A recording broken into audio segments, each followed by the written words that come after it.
Today we are joined by a guest who spent his life defying gravity, both on the sides of the world's largest skyscrapers and within the pages of his own life story. Hailing from Maine, and now he's a legendary climber and a relentless seeker of truth. He's the author of the three-part memoir Untethered. This project is a culmination of a 25-year creative journey and over 100,000 hours of dedication. So we say, welcome to Writing Inspiration with Marky Books. Hello, Dan. Good morning, everyone. Whatever time it is in your time zone. Well, we're both Dan, so it seems. So, how are you feeling today? I'm excited. I'm amped. Couldn't be more excited about launching my book and Memorial Day coming up on May 25th. And thanks to you guys, you helped create the cover. Well, it's been a kind of a joint effort, has it not? Yeah, it is. So tell me, Dan, what made you try to become a writer? What inspired you to give it a try? I guess I've been writing my entire life. I just didn't realize that I had the gift until I spent, they say that you need to master anything, you got to spend at least 10,000 hours. I've probably got 100,000 hours into my book. Seriously, I started this and in people who are interested in the book, you're going to find out why it's taken so long, because pretty much a third of the book takes place after I started the book. Kind of interesting, because a lot of things happen. You think that, when you're doing a memoir, it's like, this is kind of like the end of the highlight of my life. It actually wasn't. That's the whole thing. But the spark started in, believe it or not, in 2000, literally 25 years Wait, ago. you have 25 years working on this series? I have started this book 25 years ago. And at the time, I didn't know where to start it. I wasn't sure how I had an idea of how I wanted to end, but that shifted completely as things started unfolding, as people were reading the book. I didn't foresee them coming my way. There was a lot of things that happened. But it started off, I had some friends who thought, Dan, you got so many events that happen in your life. You should make this into a trilogy. It's rarely ever done as a memoir to do a trilogy. But I had enough, as the readers will find out, so many things that happened in my life that I thought, that's not a bad idea. So I started working on what that trilogy would look like. And that's when I reached out to you, because I started going, okay, let's start with the first book cover. And since can I share a screen? This was our first book cover. Yes, I remember. The first part, and the nice thing about it is that and I'll get into that later here. This was going to be the first of the trilogy, and it involved three major buildings. And so it was kind of like, how do we do that? And the creative process that we went through, I mean, there was many. Oh yeah, back and forth. I Back and remember. forth. Yes, and what it would look like and everything else. And this is what we came up with on the first book cover. And so that started the whole process. And then after we got that finalized, we went on to the second book cover, which is this one. And so, there were other building climbs Oh other than yeah. these. Ooh, But I in terms of, remember this one was the yeah, most difficult one. yeah, in terms of like impact, we were like going, okay, actually, this is the impact. And people are probably going to wonder, well, why are both World Trade Centers in there? No, that's the story. That actually, you'll find out in the book, there was more than one building. I was actually intending to climb both, and that's the story. So after we got this one created, we went on to the third book cover. And so again, there's other buildings and things that happen, but we thought, okay, let's just focus on these two. And this one took place in San Francisco. This one was a result of that one, because as you'll find out, that Stan Lee invited me to be on his TV show called The Stanley Superhumans. And Oh, so after all that was done, I had been feeding some of the book covers, well, actually, most of the book covers that we had created. And I was also creating parts of the story with my dear friends that I trusted who are readers, and start getting their input. And pretty much it kept coming back. Everyone kept saying the thing, Dan, we love the idea of the trilogy, but I think you might be making a mistake here. It should be just one. If you can get it into one. The only problem was is that the trilogy at the time was a 6 by 9 format, and it was running collectively at around 950 pages. I was just like, oh my God. That was another reason for the trilogy. But then all of a sudden an idea came up, was like on what if I make Wait, it. each book is like 500 pages each or something like that? No, it added up collectively to around that, all Oh, three. And so I was like, oh my God, there's no way we can get into one book, because it's just like, how, one on Amazon, for example, you're limited to 550 pages. You can't exceed that. And, yes, you could self-publish and go another route and just say, I'm going to print them all myself at the 950 pages. And I don't want to go that route. I just think that one, I would have to commit into printing thousands of books, or I can be more environmentally conscious. And one of the things that drew me to Amazon, and this isn't to pitch Amazon, it was more the idea and concept of print on demand. I had done another book prior to this, called Climbing Rules and Ethics, and had great success with that. And everyone loved the fact that there wasn't any wasted product. There was no wasted paper being printed or ink or shipping or anything like that. It was just when you needed a book, you got a book, and pretty quickly too. And everyone loved the quality. So I started looking into what other formats can I go, and I realized, wow, if I bumped it to 7 by 10, it's a bigger book, but all of a sudden it dropped me beneath the 550 threshold on one book. And I said, okay. So then we started saying, what if we combine all three, book one, two, and book three, together into one book cover? And the moment I had that thought, I was like, okay, this is going to be a challenging one for for oh, I Marquis. remember. I remember Yeah. that. But wasn't there a four book too? Well, this is the fourth one, and here it is. So we combined them all into one. And so instead of being a trilogy, it became a three-part memoir. And each time you came to part one, part two, part three in the final book, you'd be greeted by book part one, part two, part three, all under the umbrella of this one. And so it's been a real creative process, because which buildings go first? How do you stagger them? Just how are you going to do that? So anyway, it's been a real cool creative process, and I really appreciate how you guys worked with me. It was must have been painstaking on your part as well, and sometimes it was also Uh, kind there of was some communication. problems too. Yeah. I do remember one of our designers quick on the middle of it, and we reassigned it to a new one because she couldn't take it anymore. To be honest, She yeah. couldn't take it. What happened? No, It was she just too much. could. She didn't like to keep doing revisions all the time. Mhm. They were just they were minor things, but they were kind of important things, and I won't get into them, but it was a process, and the creative process also helped me define my book even more, and in the writing part. Do you know what I mean? Because all of a sudden now I'm realizing that this is now three parts. Let's go through it one more time and just make sure that it works that way.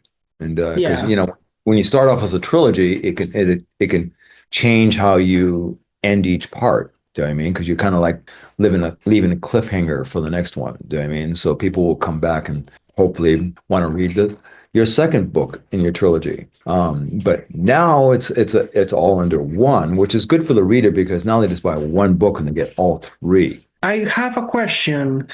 How are you going to release it if you already have this one? Or you are not going to release the individual series? I'm going to release it as one. Oh, okay, okay. It'll be untethered, just as we see right here, Okay. and it will be that's the book. But also, there was also, what was the back cover look like? Do you know what I mean? And what does the spline look like? And so there was one thing, and the viewers can go, well, what is this and this about? Well, you're going to find out in the book, because this fire, the MGM Grand Hotel fire, was what started the whole thing. And I'm not going to tell you anything, because it'll take take away. And what Big is this woman? spoilers. The spoilers, exactly. And then this woman here was a psychic who predicted it all.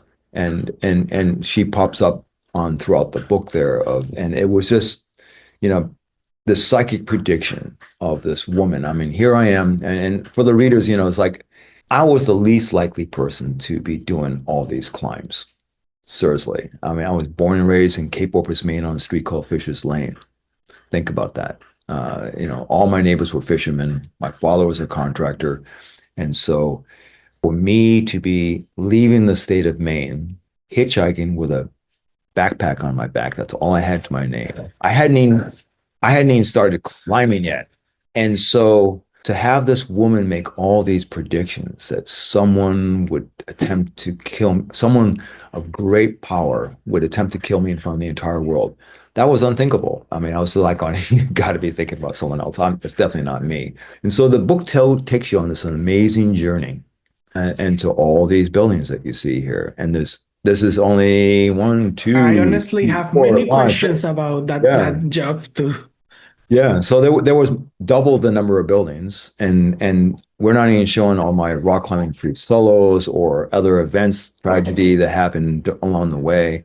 But I really felt that this book cover, working with your company, really, really did it for me. It was, I was looking for something impactful. I was looking for something that would catch your eye and make you think. And I thought you guys did an incredible job. Well, thank you so much for your confidence and for your nice words too. I do have some questions about this. For example, you can actually ask people to let you climb their buildings like that. Is that legal or there's a process? Sorry, I'm just I very know a curious. lot of attention has gone to Type A 101. And I have been in Wall Street Journal. A lot of people want to know because I was before, and that's what the catchy, I'll share that again here, going back to this here, people will go, well, right here, before Lax Helen and Elaine Rivera, there was Dan Goodwin. People will go, if they're not aware, they are aware now because Type A 101 was Alex Honnold. And I was doing all this before he was even born. And Elaine Rivera came into the picture in the mid 1990s. And so well over a decade after. And so it is kind of a preview, you look back, it's like a time capsule going back into the early 80s of what it was like back then. Because a lot of people, a lot of the readers, a lot of the viewers may not have been born then and wanted to know what it was like back then. And this is before the internet, before cell phones, before social media, before everyone had a camera. And so it was a different time in everyone's life at that time and particularly mine. And getting permission to climb buildings was very difficult, nearly impossible. Why I climbed the first building, the Sears Tower, this tall one right in the back here, that was the first. And I know one of the things that we worked with, because these buildings and this tower right here are all kind of technically similar heights, but it didn't look good when we were doing that. So this is pretty cool to what we come up with. But at the time, it's just like, people say, well, why don't you start on something smaller, like a 10-story building? And what most people don't realize until I tell them that, I did train on smaller buildings, only climbing up a floor or two and just traversing mostly because I knew that I would have to escape the window washing machines when they lowered them down on me with suction cups. And so, it's not like you can get permission to do this.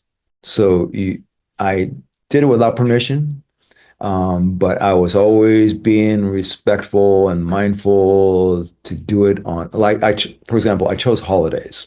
Pretty much all my buildings that I did without permission were on holidays, and there was a reason for that, and it actually kept me out of trouble, and they actually labeled it as good trouble. And here I'm going to explain a little bit because there's a difference between people who just are troublemakers and caught doing things that they really shouldn't be doing, and then there's people who are doing things for worthy causes. You're going to find out that my cause is tied to this fire here. that I was actually trying to bring to the world's attention the firefighters, despite their wanting to put out fires in high-rise buildings and rescue people in high-rise buildings, they simply are not equipped or trained to do that. They just don't have it at disposal. So I wanted to bring it to the world's attention because I witnessed it live, the MGM Grand Hotel fire, a woman fall to her death and die. So, and if anyone wants to read the first six chapters, please visit my website at dangoodwin.com. And you will scroll down, and there's a flip book that you can read the first six chapters. You can just, I recommend reading it on your laptop or iPad because you can open it up and expands, and so you can read it easier Right. than on your phone. But it was good trouble in the sense that I was doing it for a good reason. And I chose the holidays, and the reason why it kept me out of trouble because I always had a worthy cause that I was doing it for, and also because of the holiday. My argument was that I chose a holiday because I didn't want to disrupt business. And it was true, all the businesses were Yes, closed. No, it's exactly like the movie of the tightrope walker of that, yes, that walk exactly. with Believe. the World Trade Center. Yes, it was just like that. I was trying to pick a time where I knew that I would not be disrupting businesses. And I chose a part of the building each time that I knew that even if I dropped something or I fell myself, that there was no chance that I could possibly hit anyone. So I was always thinking of, even though what I was doing was considered death defying because I could have fallen and died, obviously. Um, I wanted to make sure that I wasn't exposing anyone else to that. And so because of that, they dropped most of the charges every time. It was just like well, you didn't trespass because you didn't enter the building. We can't get you for damage in the building because you were using suction cups and sky hooks. We can't get you for any of the other kind of reasons we're trying to come up with. They were charging me with performing an aerial acrobatic act without a safety net. They were making up things, you know. It was like illegal street show without a permit. They were coming up with things, I'm and pretty so sure you picked the city to make sure that the laws on the area were not sketchy. no, at the time there just were no laws. I'm sure things have changed since then. I Yes. would assume, and particularly now that we have a government Well, who's with so many has a different people, opinion about. with so many people jumping from the buildings, I'm pretty sure the legal language has become more bigger. Yeah, I mean, I'm sure of it. And so. To answer your question there, I was always seeking buildings that I could get permission for. And it wasn't until 1982 that I actually had an opportunity to climb several buildings in Caracas, Venezuela. And none of them, even though I was trying to get them in there, actually made it into the cover. And so there's a number of buildings that didn't make it in, and it was really just because of the aesthetics, the impact, and everything else. And so my apologies to anyone who happens to be from Caracas, Venezuela. It was not intended that way, but um, there's two chapters devoted to my experience in Caracas, and they have tons of photos in them. There's probably 100 photos in this book. We're finalizing the photos right now as we speak, um, and have a last page we're going to add that's going to be just for all the photo credits and everything else. But it's been a long process. And in that process, I probably have logged in 100,000 hours of my own time. No one's ever paid me a dime. So it's a love, it's a passion of mine. And through that process, I believe that I actually became the writer that I wanted to be. It took a while for me to find my voice. And I think that's probably true for a lot of writers. It's like at first you're writing and you're not really sure where to start and where to end and all that kind of stuff. And actually I learned from, of all people, Stephen King.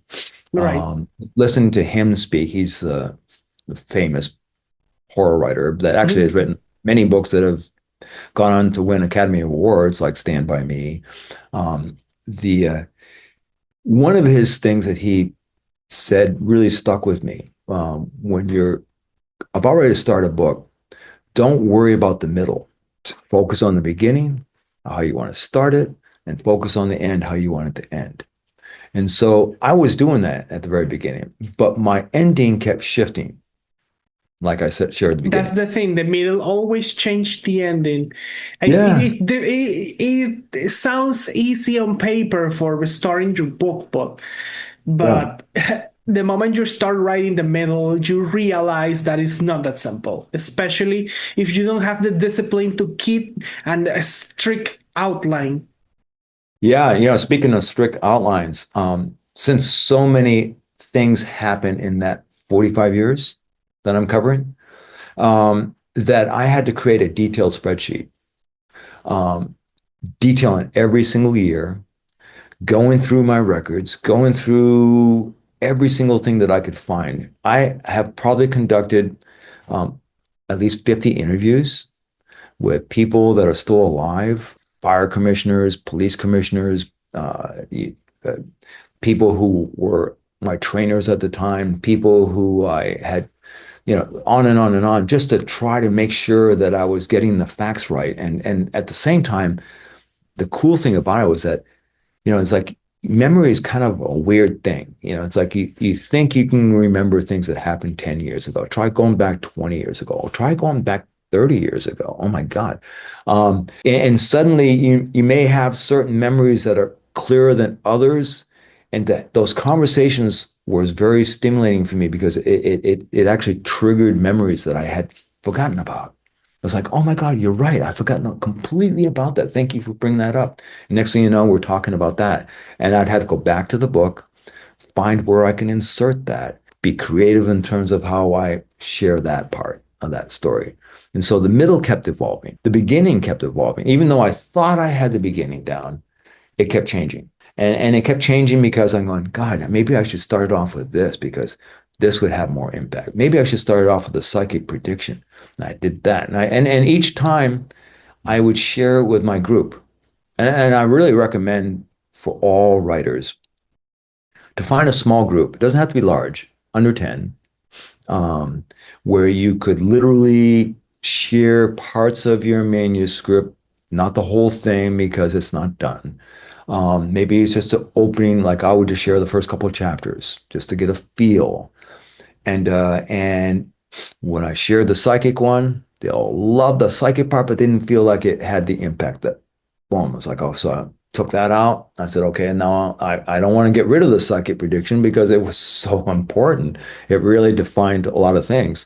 Um, so I had to figure out where I could break it into sections. Where do I put them in the book? So I had to sprinkle her predictions throughout the book. So it changed the middle again. And so then I would go, well, maybe I should open it up with how I left Maine.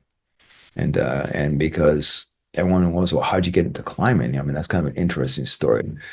My relationship with my father, and it was kind of not the happiest moment in my life, and it was the moment that I actually left home and became homeless. A lot of people don't know that. I finished high school when I was living in an abandoned ski cabin, working midnight shift in a factory for $1.65 an hour. Um, and I did that, but I thought, no, that's not it either. And it wasn't until I landed on the chapter that I'm encouraging everyone to go read that's where I said, this is where my life truly, truly changed. From that moment on, it was bam, my life changed and in ways that I couldn't have imagined. Yeah, I understand. What made you try to do it with a building? Hmm. Well, I have to say, my answer is going to be, you're going to have to read the sixth chapter, I get because it. I actually set it all up. It's a spoiler. No, no, no. Your questions are actually answered by, if anyone takes the time to read that, and I really encourage it because it answers that question. And it was not on my radar screen. Before the MGM Grand Hotel fire, before a fire chief challenged me, and I don't want to spoil it for anyone, please read it. Before any of that, I had not even thought about climbing a building. Seriously, it was the last thing on my mind. I was a rock climber, and I was also performing at the Tropicana Hotel, which you'll find out. I was danced, I did a solo 10-minute show, part of the whole show, and where I was the portrait of Dorian Gray. It was a magical illusion act. And so part of it was magic, part of it was illusion. Both are kind of the same, but illusion is the actual portrait was an illusion. The performances that I did was magic, hats disappearing, canes disappearing, things like that. And then dance. And so I was at the time of the MGM Grand Hotel fire working. I was doing two classes, dance classes a day at the Las Vegas Dance Studio, studying ballet and jazz. And I was absolutely the worst dancer in the class because every dancer in there was from all over the world because it's a prestigious dance studio. And so, I was looked upon as like, well, we'll give this guy a break. He's going to be doing this show. And the reason why they chose me is in the book. You'll find out why I was there. But I was just on that path. I was like, I was ready to our grand opening is going to be on a New Year's Eve, 2000, no, 1990, 1981. Yes, to give you some context there in terms of Right. like what actually happened. And so the fire happened just before that. And so until then, until that moment, I was just on a trajectory. I was just going to be a performer and possibly taking that career line. And that fire changed everything. I did over 200 shows, but as you'll find out, why I chose my path instead. When did you retire? I'm not sure anyone ever officially retires forever, ever. I mean, I'm pretty sure you'll still Yeah, do some climbing or yeah, hiking. but my last building climb was in 2014 with Stanley's Superhuman TV show. That was my last one. My wife said after watching that, says, "You're not doing it anymore. Too dangerous. You're going to get yourself killed." And, and I've honored that and I feel good about it. I have to admit, when I watch someone like Alex Honnold on Taipei 101, it brings it up with me and just go, oh my God, I could have done that blindfolded. I'm just joking. But it brings up the part of you wanting to come back out because I still to this very day climb 3 times a week. I train. I'm still physically fit. I could do that. But it's a dangerous game to play. And as you read, it's so dangerous that my Yes. message that I've been sending to everyone is unless you can climb like I did back then, or how Alex Honnold climbs or Alain Robert climbs, do not even think about it. It's so dangerous. The slightest mistake and it's over, Yeah, literally. yeah. A suction can fail, And they did. and it's completely, there's nothing to grab on. It's more Oh, difficult than rock climbing in a way.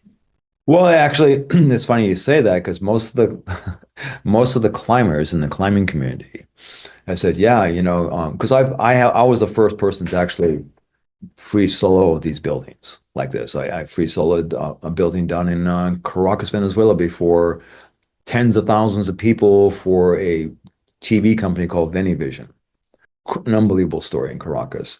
So I walked up and just did it on site. And at the time, it just also shows a different generations of what happens back then. That was because I was part of the whole Evel Knievel era of Nick Wallenda, of doing things at the highest level of danger, like wear blindfolds, studying as Nick Wallenda did.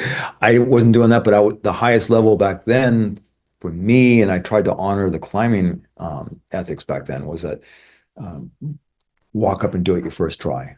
Just walk up and just do it. That was the highest level. It's also the highest level of risk because you had no idea what you're going to get yourself into. You didn't even know if you could do it, but yet you're putting your life on the line. And so the second one I did was the CN Tower, which is the that was an on-site free solo. I did not just one side, but I climbed, as you're going to find out, both sides. And that's an interesting story. But Getting back, what was your question again? To just make sure I'm answering that correctly here. I was just asking, when did you retire? That was my last Yeah, question. well, it was kind of like And and you told I me had retired. 2014. I retired then after that. And so ironically, that was kind of like the last building where I was going to start the book at the time. I thought my days were over. I didn't realize that I actually had more buildings coming up or some of the events that's going to come up. And so that's why the book kept evolving. And now it's finally like going, okay, I'm definitely retired after Stan Lee's. And so I'm not climbing any more buildings. Let's stop it right there. Because it comes the cool thing about the book is that it takes the reader on a full circle. In the very beginning, you're going to find out that Stanley is being accused of collaborating with me. And seems like our video is getting a little weird, but they felt that I was collaborating with Stan Lee and they wanted to charge him for that. And so they thought they were going to have this big scandal that Stanley had put me up to, as you'll find out. Turns out Stanley had nothing to do with it. So you go back from the 1981 and skip ahead to 2014. Now all of a sudden Stanley's inviting me to be on his show. So we had come through this whole full circle. And so it's a good tale. Yeah. Wow. It's actually very impressive. So, are you still like going out maybe to walk in a mountain with friends, family, or something? Even if you are not doing this professionally anymore? I'm actually still climbing at a pretty high level, high enough where I could walk up and I could have climbed Taipei 101.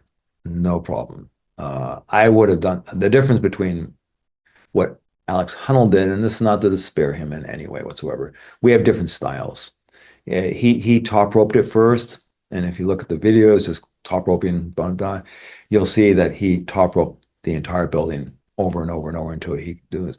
I wouldn't have done it that way. I would have walked up and just done it first try. Just walked up, looked at it, and just said, "Let's go." It would have made it a lot more risky because I really wouldn't have known what I was facing. But that would have been me honoring past traditions. And so um, now that I walk amongst my peers in terms of like climbing now, it's really cool because we can kind of reminisce and talk about the days.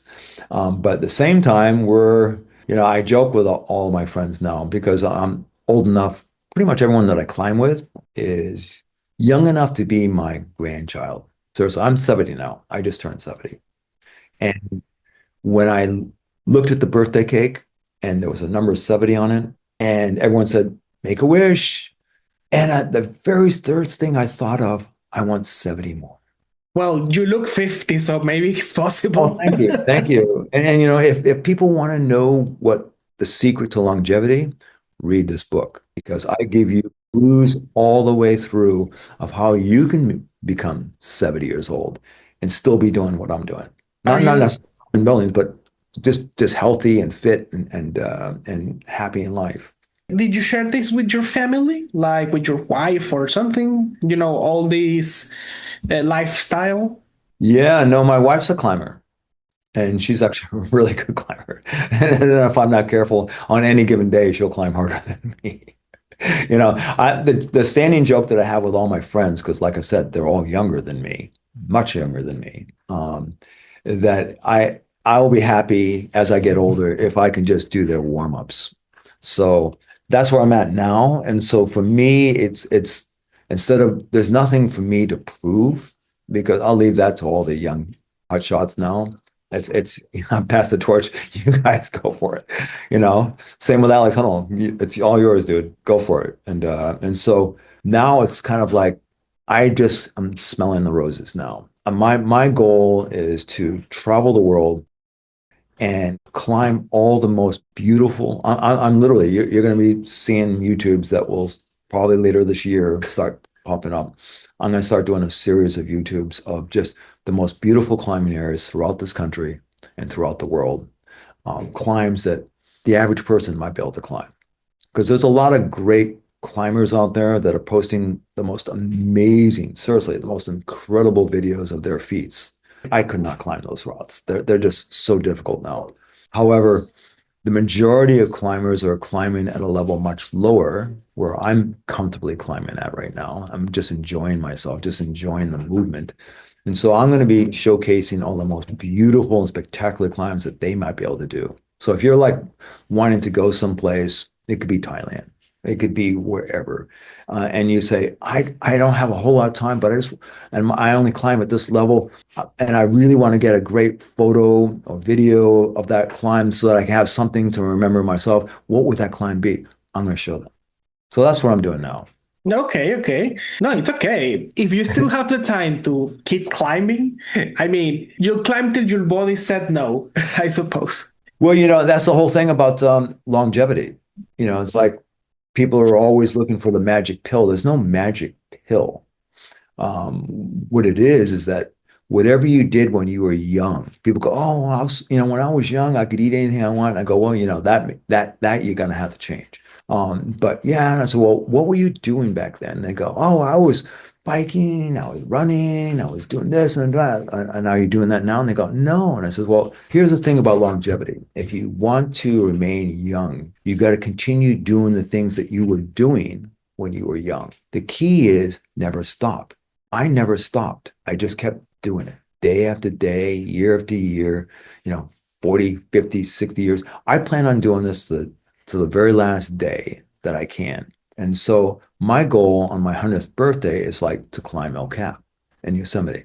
And I just think that that would just be so spectacular on your 100th birthday to just show the world, hey, if I can do it, so can you. And that's why I put that at the book description, because I want people to know it's not just because I did it. I'm the least likely person to have done it in the first place. So if I can do it, as you read in the book, you can too. If you want to create a book and you're trying to figure out what the book cover should look like, I mean, I recommend you guys, seriously, if you're thinking about whether or not to work with your company, consider it, because your company, I know I went through a lot of revisions here, and I apologize that. But I like my book, my manuscript. Um, I'm very meticulous about the details, and so because the details are important. If you can't get the details right, then your book has no merit, and or nor does the cover. And so, thank you again for that. I have another one on the way, by the way. Talking about that, do you have any advice for new writers who are starting right now? Yeah. If you're writing every day, you're a writer. If you're only writing once in a while, you're kind of, I don't know. I'm not saying you're not a writer. I'm just saying that in order to truly get a book done, you got at one point you're gonna have to let go. Bam, I'm sinking all the way in. I'm committing entirely to this. I asked my wife, I've worked on this book 7 days a week. Some days working 10-hour days. And while everyone else was going out playing, partying, whatever, going on trips, I worked on this book. And it is an accumulation of easily 100,000 hours.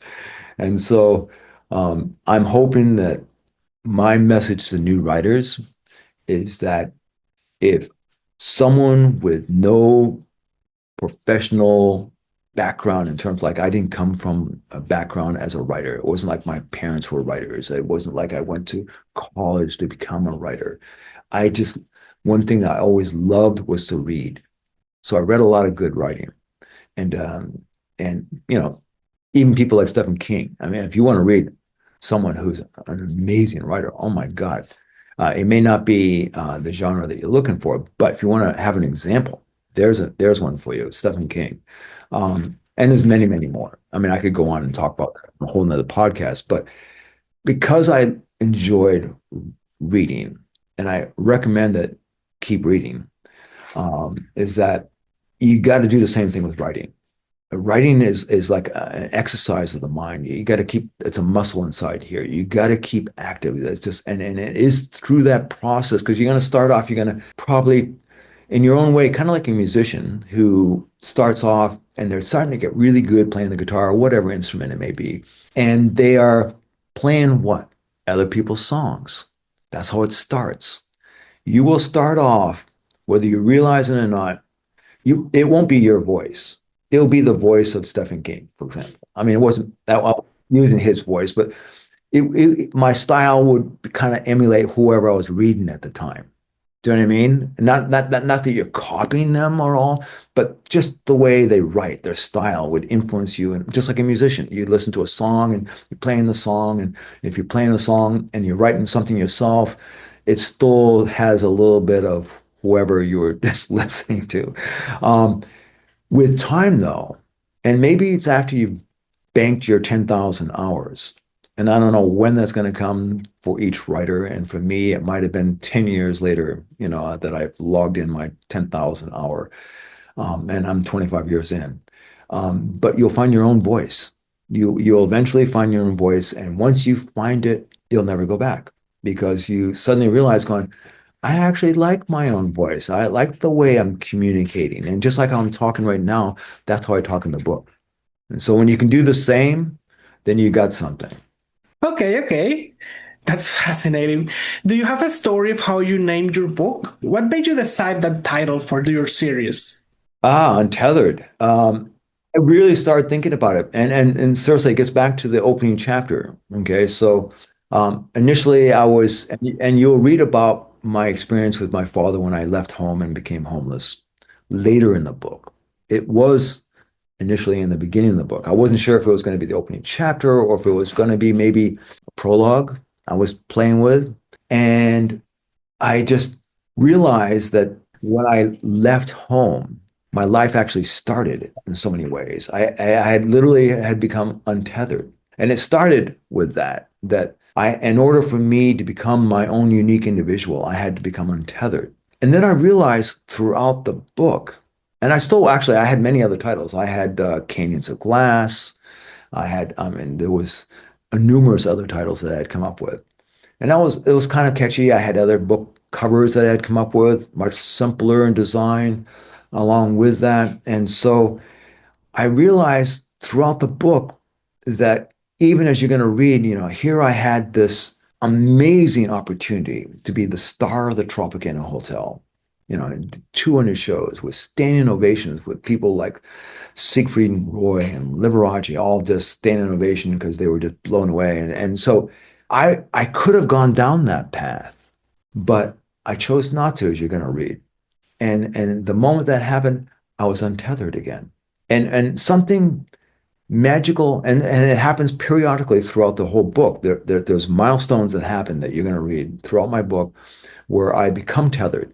And I suddenly wrestle with being tethered. It's just like, oh my God. I mean, each time I was tethered, like in Las Vegas, it was like golden shackles, where yes, I could become a superstar in Las Vegas. Yes, I was going to be showered with fame and all that kind of stuff. That was never my motive.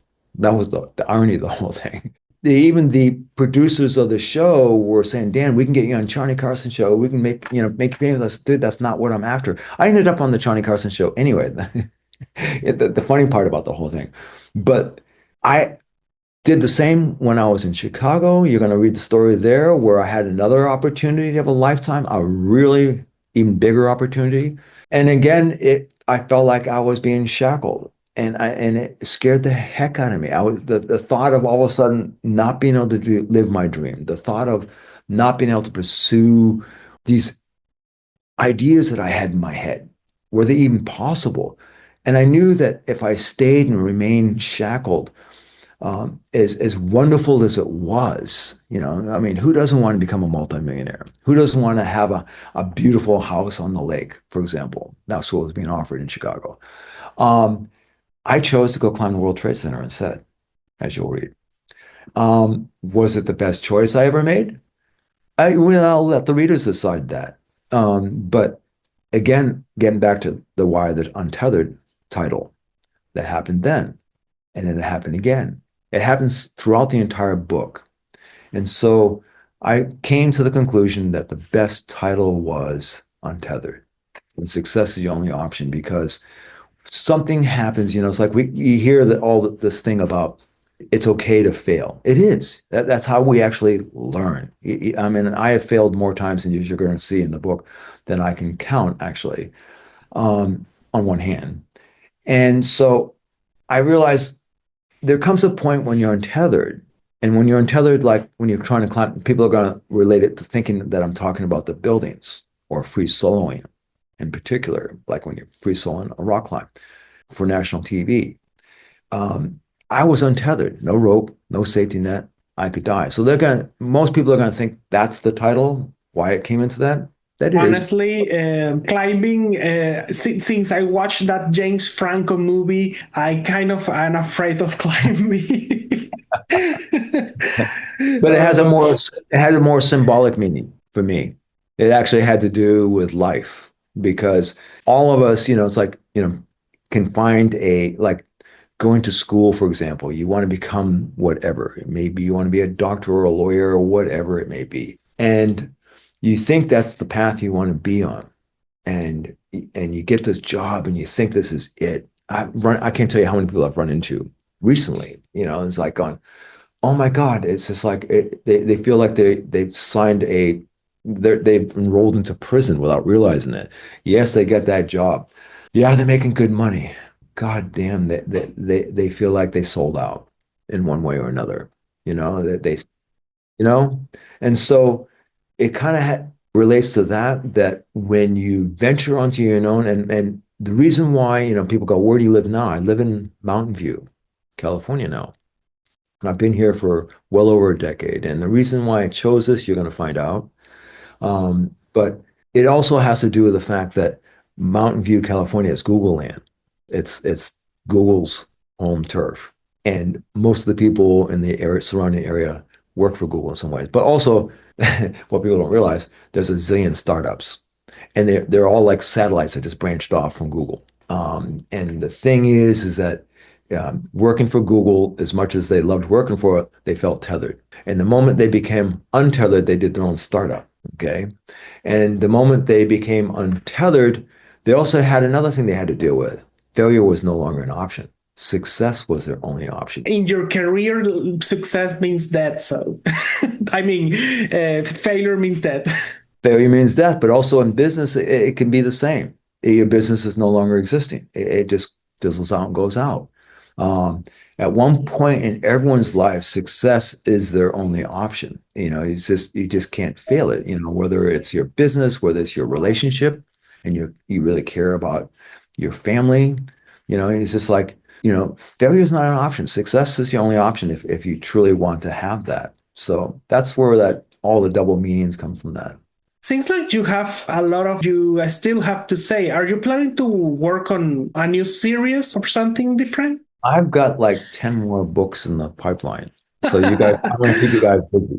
Okay. The moment this was published officially and I've done what I can promoting it, through the book tour, I'm planning on starting another one, which is already done partially. It's like ready for, I would call the final revisions.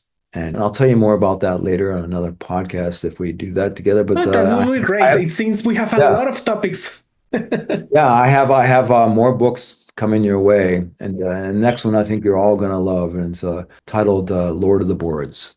Oh, it is fiction. It's fiction. I'm moving into thrillers.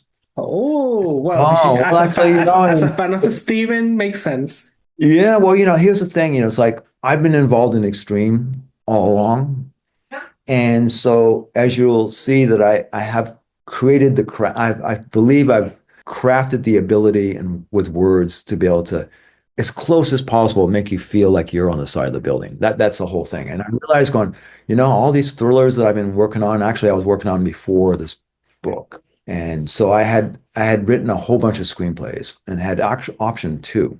This is back in the early 2000s when I just started this book. And at the time, I was thinking about I saw a interview with Barbara Walters, and she says, "Are you a frustrated screenplay writer? This seems like you just can't get your movies made." And I'm like, raise my hand, that's me. I had option two. One of them was Lord of the Boards. And I thought, and she says, "Well, I have an interview for you." And it turns out that most of the movies that are being made are made from books. Very rarely very rarely are they made just from a original screen. Or fanfic if you are Netflix. Yeah, exactly. Exactly. And so I did the first draft, did several drafts of each of my books. And as I was working on the memoir, as it was unfolding, and at one point, someone said to me, Danny, and so this is great that you're doing all these books, but you really got to just focus on one, one book. And that's my message to all of them. You're going to, as a writer, you're going to be so creative. Your mind, I don't know how your mind works. My mind never stops. Even when I go to sleep, I can like go to sleep and my last thoughts are trying to figure out how I want to maybe change a transition from one chapter to another, for example. And I'm kind of like stuck there a little bit. I'm not really liking the way it's transitioning here. Like I want to put a different bang here. And I'll go to sleep with that thought. I'll wake up in the morning and I all of a sudden know how to do it. I can't wait to get to the computer. Every day I am on the computer at 7:30 in the morning. And this is my other message to writers. Treat it like work. If you're working full time for another company, which I've done too, I would get up earlier and I would spend at least an hour writing before I go to work. And then I would go off to work, come back, I would walk my doggy, I would go to the gym and train, I'd have dinner, and then spend another hour. Every weekend, I would work all day, every day. And so my message to wannabe writers who are in kind of the same thing of like going, God, I've got this book that I want to get done. It's painstaking. It's going to require, I remember watching what is it, the masterclass, series, where the writers, there's so many great writers that you can listen to. And I've listened to maybe a dozen writers that are so good. I mean, like I've listened to many of them several times over and over. I'm just going, and the one thing that they all talk about is the number of times you actually got to go over your book. And I remember one saying that she probably had gone over her book maybe 100 times. Every word, every paragraph, read it 100 times, changing things, tweaking things. And I'm going, God, that's a lot. Now, I'm going, maybe I'm at the time thinking, yeah, I've probably gone through mine maybe 20 times. I easily have gone over 100 now, seriously. And I think it's required. And here's a final thing that even though we have finalized the book cover and I'm getting close to finalizing the manuscript, I'm going to be doing a test print next week because now we get the cover finalized. I can do that. But the book will not be final in my mind. And I learned this from a person who was working with Success Magazine, Richard DiMastriano, I believe his name is. He did all the audio recordings for Success Magazine. And so I was at a 3-day weekend seminar with them and we hit it off big time. And he said, Dan, I got to tell you the secret of how to create a bestseller. And I said, what's that? And he says, most people, they spend all this time like you have on your book. But it isn't until they do the audio that they get the actual final revision. And I said, interesting. He said, yeah, they pay thousands of dollars for all these editors to come in and everything else, but they've never read it out loud. And he says, something happens when you read it out loud. It's true. It's Because true. when you read it out loud, it sounds different than when you're reading it. Because when you read it, your mind kind of fills in all the blanks When you read it aloud, you see how others correct. feel. And you suddenly realize how even the audiobook is going to sound. Because I want to come up with the audio too. So I'm like going, okay, my next step, because I'm going to be sending it off to Amazon to finalize and say, let's do a test. My next step will be doing the ebook. And so I'll be doing the ebook version of it. But as I'm doing the ebook version, I'm going to start the audio process. And I've already started it, reading each chapter out loud. And as I read it out loud, Are you planning to release an audiobook? yes, I'm reading it as well. Because I think that most people, not most, I would say a large number of people have been telling me, Dan says, I have to tell you, I'm not reading as much as I used to anymore. I commute too much. And so I spend too much time on the road.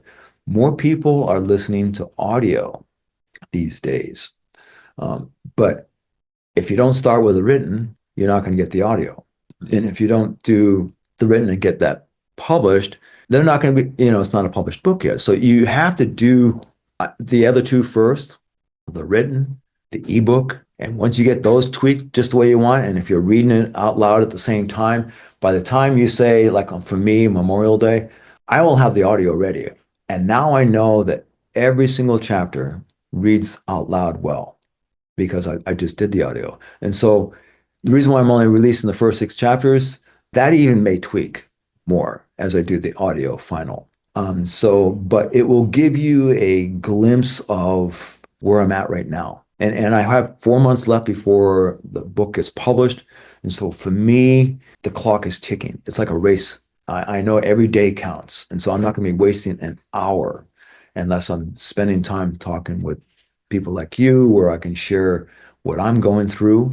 It's a lot of work, but it's also one of the most rewarding things I've ever done because, I mean, just so that everyone knows, I have not gotten paid a cent, not a penny. This is all my own time. It's just pure love for writing and sharing my stories. And so I'm hoping it changes. Yeah. I hope I'm, like every starving writer, right? It's like hopes that maybe this book will be the one that at least gives you enough income.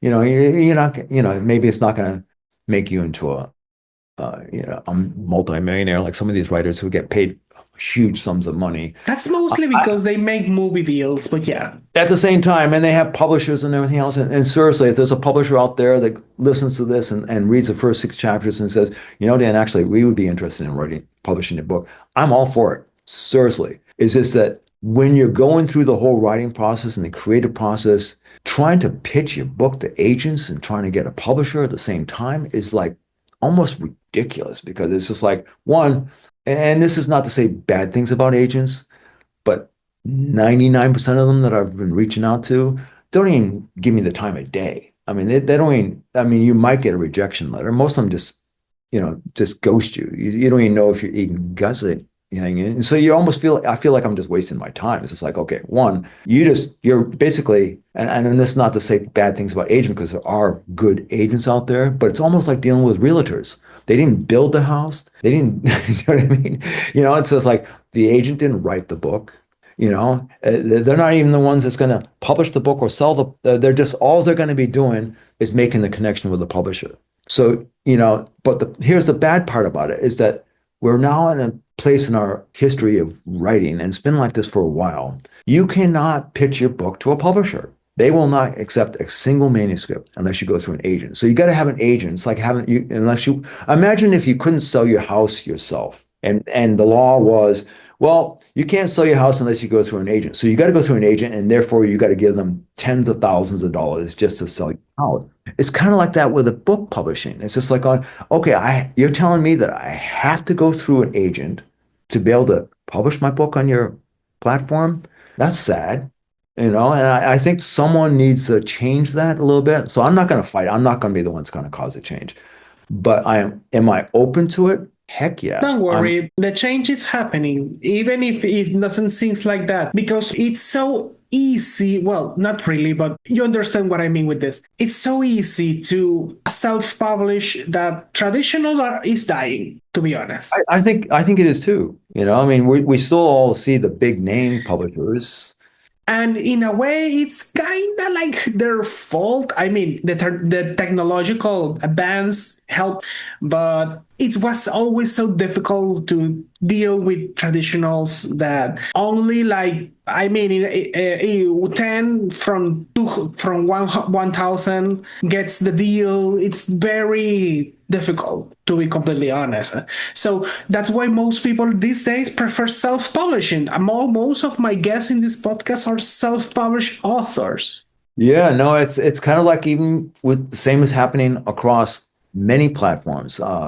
Musicians, for example, are choosing same things. So it's like, you know what? I have YouTube. I'm just gonna make my videos on YouTube and I'll post them. And guess what?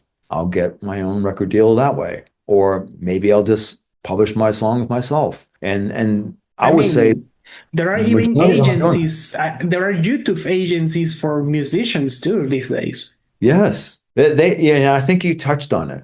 This is their own doing because Simon and Schuster and all the big names, they could have made it more accessible and said, you know what? We're going to open the doors to people who want to, and you can submit it. And we're not saying we're going to publish it, but we're going to be open to new writers. And unfortunately, you have some who claim they're like with Simon and Schuster. It seems like it's a scam. That they want tens of thousands of dollars. It's like going, I mean, you kidding me? Doing seriously, you should be paying us as the writer, not the other way around. And so, unless someone's legit and say, "Hey, I," Well, technically, Mar- Marky Books is technically a publisher too, and we do ask for a modicum price to do all the publishing and marketing thing, but we actually promise all the royalties will go to the client.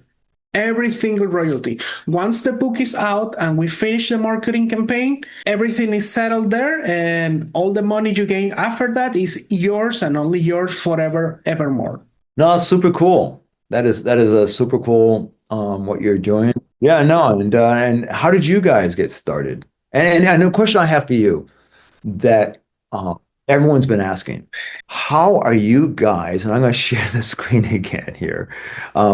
How are you guys creating this? How does that work? Tell us about your process because I'm just so fascinated. I mean, it is, people go, "Oh, is that AI?" And I'm going, "Well, I don't know. I really don't know. I'm assuming that you're working with Photoshop and Illustrator and you're being super creative with layering and because I've worked with both and I know how you can do certain things with it.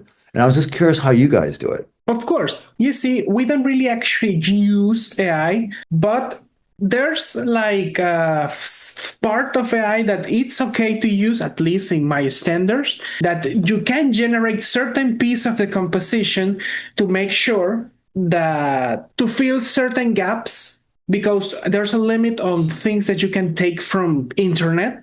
Hmm. You understand, right? There's a limit of things you can. So thanks to AI, it's very easily to fill the gaps on certain compositions to actually finish them and actually make things a lot more clean up, in my opinion. So how did you create this? Take us through that a little bit. What was the creative process? How did you? I know how we got there from book one, book two, book three, but how did you get all the buildings in there like that? I mean, how that AI or what? No, and this particular is Yeah. Photoshop, really. I mean, the other compositions were already done. This one is actually the easiest one in a way. The only problem was scaling the model so it all, fixed in one place. Interesting. Good, because the reason why I also asked because there is that as everyone goes on to Amazon to publish a book, when you're going to preview it. It's okay. We are in the AI panic. I'm used to these questions. Yeah. There's always that button that you got to check to say that is this AI or not. And I've always, I've been real honest with you. The only thing I don't know. but I am against full published books with AI. I can Oh, say I that. think I can say that. most I can writers say that. are. Yeah, I I think. agree with using AI for cleanup and proofreading because I Yeah, have used it myself. But everyone actually, everyone has to these I don't days. like that you make like the full chapters on AI. Yeah. Yeah, option wasn't even available to me. I mean, even now, I mean, I like everyone else, I use Grammarly and all I that mean, to, you wrote that memoir, so honestly, it would be weird if you use AI for that. yeah, no, I mean, we're all using AI to some form or another, even Photoshop and Illustrator now has AI built into it to make Yes. simplify things. But in terms of like being able to answer people honestly, because I have trying to be as honest as I possibly can be throughout this entire book. That as far as I knew, this wasn't created AI. That I knew enough about Photoshop and Illustrator to go. As far as I know, I think this is done that way, and so I actually just for the heck of it, just wanted to see if it was even possible to create it through AI, the cover. and I was getting such horrible results. It was just like, oh my God, it was just like not interpreting anything that I was saying, and That's so exactly why I I said. That's yeah, exactly I gave AI. up. AI works to make tiny things, Yeah, not the whole thing. It doesn't yeah, work. exactly. So kudos to you for doing that. And if people look, and this is the other part that I remember us Mhm. going through was that, and this was also wanting to do it for the kids, that kids could look at this cover and go, oh, there he is right there. Oh, there Uh, he is right there. That there was you could see, and there's spraying water on me here, and I'm up here, and I'm up here. you You know, don't see, You know something funny? When we received your your request the first time, I thought this was a superhero story because you mentioned what? us when the first time we received your request to make your first cover, I thought you were asking us to make like a superhero story because of the superhero text that you added. Yeah, no. Yeah, of course. Then just you read the word memoir and everything is clear. But yeah, it was funny. That's fun. We're gonna have fun on the next one too, because the next one's I think is gonna be a little more challenging for you. Maybe not, and but it's like I said, Well, it's depends. titled, yeah, Usually between series, you want to share. For example, some major authors usually use certain elements they want to share in all their books, even in different series. For example, there's this woman, Danielle Steele. She always used the same font in all her books. interesting. No, that's actually smart. Continuity. Her books are not connected at all, but it's her style. Yeah, yeah. And I will probably be doing the same, just so you know. Because you Okay. develop that voice, Well, we could and you got try we could yeah. maybe we could do it with colors. We could no, that will be a bit boring. Yeah. Yeah, yeah. I imagine this next one. It's titled Lord of the Boards. It's about a group of renegade snowboarders that into riding avalanches, and a group of congressmen that are killed by one. And so it's a full-blown thriller. And so A political trailer. it's a yes, it's an action-packed thriller. Think Point Break on steroids almost. You know. Oh god. By the way, your story just made me remember those Mission Impossible movies. Yeah, so it's that's what I'm going to be tapping into is that thrill and excitement and love stories, betrayals, things that anything and everything that could possibly go wrong does go wrong, and so my main characters will be constantly trying to figure out how to get out of those situations, and my book, even though it's a memoir, you know, it's I think it's actually easier to write fiction because you're not tied to the truth. Do you know what I mean? So the challenge I had when writing the memoir is that I had to keep checking dates. I had to keep Actually, checking, you know. there exists nonfiction. That's the most difficult genre of all because you have to take historical elements in mind Yep. and the truth and how much you can embezzle the truth. So you have to be very careful with that, especially if it, for example, is a story of a certain figure and you don't want to make their family angry if they have people alive. But in some cases, this is what one of my guests said before. He said he writes historical fiction. In this case, he takes historical events, real ones, and add, I don't know, his character and put it there to experience it in a different angle. Interesting. It's technically non-fiction, yet at the same time, it's fiction because that person wasn't there. Mm-hmm. Exactly. Well, and So, mine, yeah, even though I write it it's kind of written in a thriller type fashion, because it does become a thriller. But I didn't want to write it like a traditional memoir. And that's not to say that I think that the way most people write their memoirs are the wrong way to write it, or it's it's bad or anything like that. I actually enjoy reading them. But I just wanted to, as a creative artist, because I have been exploring fiction, wanted to see how to marry the both because it makes it more enjoyable as a reader to read something that has impact, just flows and it's fast. It's just bam, bam, bam, bam. It's takes you through the timeline so much faster than just where I was born and raised here and blah blah blah. You know what I mean? It's just, I didn't want to go that route. There's many ways to tell a story like that. A You can millionaire. even there are even memoirs that are not even from the protagonist angle. I mean, I have seen that memoirs about the writer that lived the story. Like they write that they are like a friend that watch everything, something like that, or the neighbor. But the protagonist, but the writer is actually the protagonist, the other person. It's possible. There's not a single way to actually do And this. that's the thing about writing that I really enjoy. We're all part of a creative community. We are at liberty to express ourselves in the way that we want to. There's no particular way to write a song. You're at liberty to use whatever lyrics, whatever music, to sing it in whatever fate you want. And so writing a book is exactly the same way. You're free to express yourself in whatever way you want.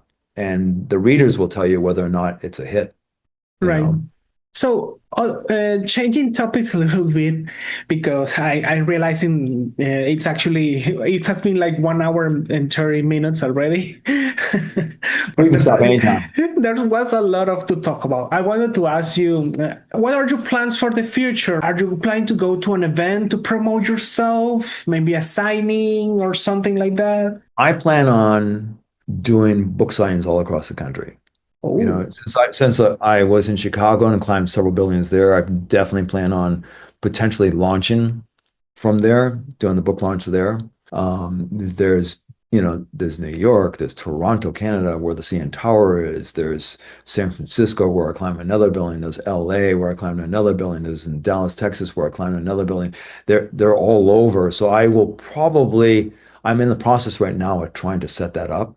And so if there's anyone that's listening right now that goes, we'd be interested, we have a bookstore or we have a university or we have whatever and would love to have you come and do a talk, then I would love to come and talk about that process with them and do a book signing there. okay, okay, That's my goal. We say looking forward, you can expect another book every year out of me from here on, because the other ones are already written. I just need to go through the same process. And now that I've gone through this painstaking process, seriously, the memoir has been the hardest one for me.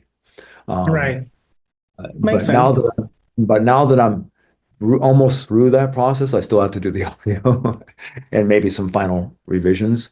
Um, but I can't wait to start diving into the others. And once Yeah. that happens, my goal is to produce one a year, and they'll be different.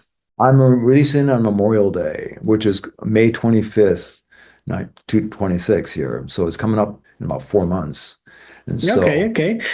Have you picked where are you going to upload the book? Which platforms? well, Amazon's definitely in right now. I'm going to be doing my test print. The ebook will be available there. The audiobook, I'm not sure where it will be yet. I'm looking into that now. But Oh, just for the record, if you need editing, Marky Books has a sister company called Marky Media, which do video editing, audio editing, everything editing. that's good to know. Good to Yes, know. You guys are, how long you been in business? 5 years. No, 5 years, six. 6 years now. Mhm. And how many are there of you? Oh, well, I've been working there since year four, so I mean, since year two. So yeah, I'm the oldest employee in the company together with the boss. So how many are there in the company now, you think? Let's see, we have the designers, like 30 people. 30 people? Yes. That's a good sized little company. You know, that's amazing. Are you when you do this work here, is it in-house or do you farm it out to like the Philippines or wherever. Yes, we take people from everywhere. Yeah. Yeah, because it seems like there's talent everywhere. There's Hmm. so many gifted people out there. We work remotely mostly, so yeah, we can take anywhere, anyone. Perfect. That's awesome. So there's a million and one reasons to work with you guys. Yeah, I mean the one who made the first and second book covers of the first book, the first and second book, was from Argentina. Wow, interesting. Yeah. Have you had any books that you've made covers for that have gone on to become bestsellers? Usually, once everything is set, we usually go separate ways. So I can say not for sure, but we have seen increasing sales after we made the covers. We have been reported by many of our clients that it worked, that it's getting results. But yeah, to become a bestseller depends a lot on the marketing strategy more than just a cover, to be completely Yeah, honest. you're right. But I have to say, I was looking how I found you guys. I was looking at different companies, that make covers. There's a bunch of them out there. Yeah. And, but I went to each one of them. I just was not that impressed with their work. And then I saw your, That's exactly why we diversify, because yeah, and I saw your video. because we knew that covers wasn't enough. Well, it starts with the cover though, too. And the video that I saw was talking about the importance of the cover. Yeah. That just changing the cover, how it increased sales for some clients of yours. And so that made me go, well, it's worth checking you guys out. And I'm so glad I did. Thank you again. Okay, that's good to know. At least we know the video is being watched. Yeah, no, it has been watching and actually it rang true with me. I was like, actually I have to say that, you can't judge a book by cover. Yeah. But Well, if the cover sucks, you're never going to pick up the book. last year we started our formatting services, and this year we started with ads marketing apps. Yeah, we are trying to innovate every year at least to see how it works, and yeah. Think you guys will ever turn into an actual publishing firm where you actually find a book that you really like and you go, we're going to run with this? Our plan is to become a complete publishing company some days. Even if we offer everything a publishing company does, technically we aren't a publishing company, as you probably already realize. Because what we are doing is helping people self publish, giving them all the tools for before and after launch, giving them everything they need. But it's still self publishing. To become a Yeah. publisher, you have to own a printer, I think. Yeah, well, I don't know what the actual true definition is, other than, yeah, I would say that it would be no cost to the writer and the cost would be taken by the publisher, and they would promote it and publish maybe 10,000 books and get you into all the bookstores and all that. Um, that is probably the biggest advantage to going with a publisher is that they have a bigger distribution arm than just say Amazon. So. And Yeah. but at the same time, I have to say I've been hearing stories about people who have published on Amazon becoming bestsellers, and then later on, the publishers Yes. come to them and say, "Hey, we'd like to do a second edition of your book and do it ourselves." And so, um, Well, we have made redesign for bestseller books, but I wouldn't say that we make them bestseller books. exactly. Well, thank you so much, Dan, for taking this time Of to course. No, to and thank come. you so much. Do you have any social media you can share so people can, follow your updates? I do. I do. So if you when you go to publish this, share it with me and I'll share it on my platform as well. Okay. dangoodwin.com. And it's real simple. And if people get on that and just scroll down, they can read the first 6 chapters and they can get a real feel for it. They'll see your cover, obviously. And yeah, so I think that's good for me. Social media, seriously, I use it. I have mixed emotions about social media because it's become such a different platform over the years. It just, I know what you feel. yeah, it's not like it's a platform where you feel like you can just be around readers and writers and all I that. know I'm not as old as you, but I'm old enough to have seen the many changes and the Yeah. confusing things. Yeah. And unfortunately, I have to say that social media hasn't become a great place for a lot of people to hang out anymore. A lot of people are leaving social media because of that. And so Some I don't want some I don't want to many bank it. Yeah. many has turned social media into their identities. Yeah. No, true. True. I guess I'm choosing to use my website as my platform. I And completely agree. it's the one place where I can control it, at least what's being said. And it's like, this is my truth. Come to my site. You can see it all for yourself and read it for yourself. And if you want it, Well, you will need social media at least or Facebook or Instagram if you want to, share ads to get more clients. But yeah. yep, no, I'll be doing that. I'm just it's just it gets down to the point, where do you want to spend your money too? Hmm. Because it's not like it's a cheap thing that you're gonna be taking on. It's like you gotta say, okay, I need to have how much? Oh my God, I got to come up with 10 grand just for marketing on Facebook. It's like, and what are you going to get out of that? Or you can be, there you can advertise on Amazon too. So you can create a little bit of a platform there. And so I'm looking at all different ways. So I will probably do a mixture of it. I'll do it a little bit on social media. I'll do a little bit on Amazon. If you know who knows, maybe a publisher will reach out to me and say, no, Dan, we'd like to do this for you. But we'll see.